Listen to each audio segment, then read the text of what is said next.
Престојот на неколку групи деца од основните училишта во Скопје и Куманово на Пониква и нивните пројавени потреби сврлија на површина еден сериозен проблем кој бара итно решение.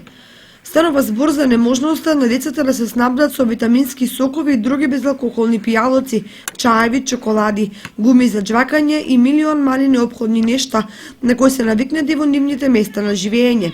Нивните професори и инструктори посочуваат дека учениците со себе носат по 4-5 илјади денари, ама немаат каде да ги потрошат и ги се ги вратат назад во Скопје и во Куманово.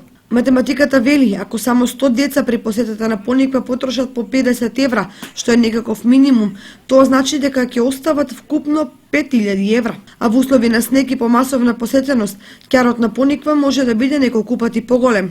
Доколку посетителите имаат можност да потрошат некој денари за сувенири, зимски парчиња облека, капи, шалови, ракавици, чорапи и слично, тогаш финансиските ефекти би биле поопипливи, а и самите гости би биле позадоволни.